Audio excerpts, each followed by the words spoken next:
The Gloriana-Class Battleship is an ancient warship design that was used by the Space Marines during the Great Crusade and Horus Heresy. At around 20 kilometers in length, these ships were among the biggest to ever be used by the Imperium. Pretty much only outclassed in terms of size by one-of-a-kind vessels, like the Phalanx. But I may have lied to you a little bit. You see, this in front of you isn't actually a Gloriana-Class battleship. This is just a common battle barge, of the kind that most chapters possess at least one of in the 41st millennium. At a size of around 6 to 8 kilometers, they sure are impressive pieces of machinery. But a true Gloriana-Class battleship would be more around this size.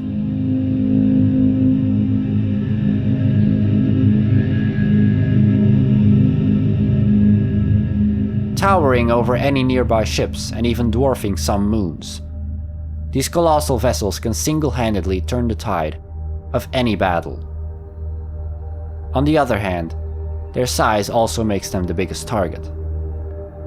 That is why Gloriana-Class vessels are almost always found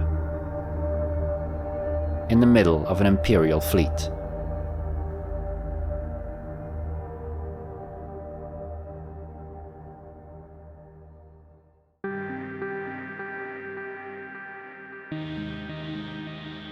In the glory days of the Imperium, during the Great Crusade, each Space Marine Legion was given at least one of these vessels by the Mechanicum.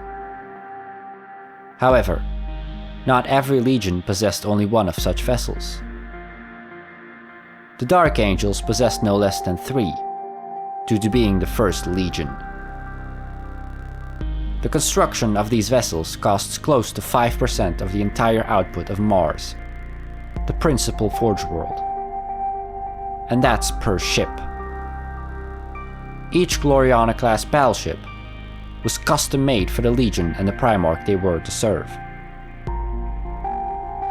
This caused each of these vessels to differ greatly from one another in size, specification, and overall design. The largest of them were the Vengeful Spirit, Conqueror, Roughnekel, and the Iron Blood. The vessel of the White Scars, the Swordstorm, on the other hand, was built more for speed than size. The first of these vessels to be destroyed was the Shadow of the Emperor, the flagship of the Raven Guard fleet.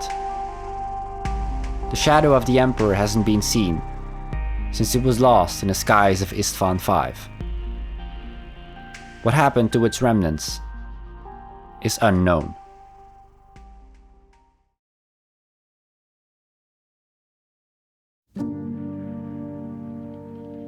We only know the names of 25 of these colossal vessels. Only 3 remain in active service.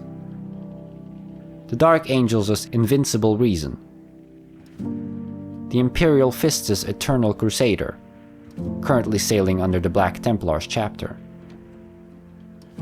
and the Ultramarines' Macragge's Honor, serving as the flagship of the returned Primarch Rubute Gilliman.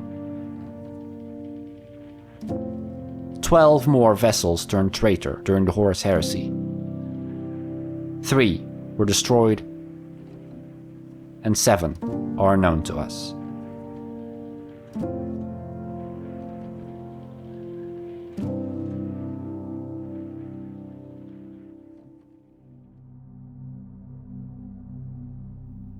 One of the things that intrigues me so about these vessels isn't their sheer size or capability for combat, but simply the question: how many Imperial citizens live and work aboard a vessel like this?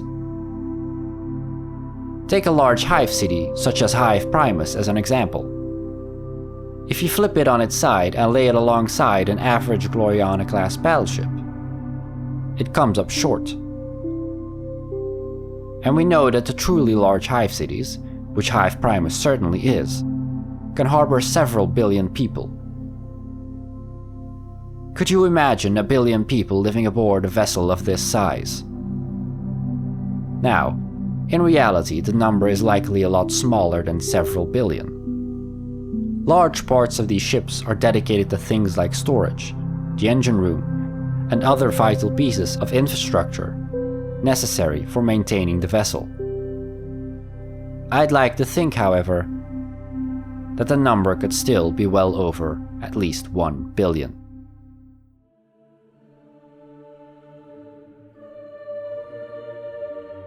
But even if the number is far smaller, that's still an extremely large amount of people, all packed into a single ship.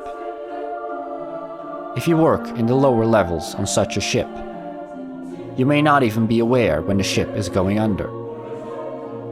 Suddenly, the gravitic field will fail. Then, a massive earthquake will rip the ground away from beneath you. And the next thing you know, you're sucked out into space, along with a countless number of other people. Your family may be among them. It's impossible to tell. An apocalypse in the blink of an eye.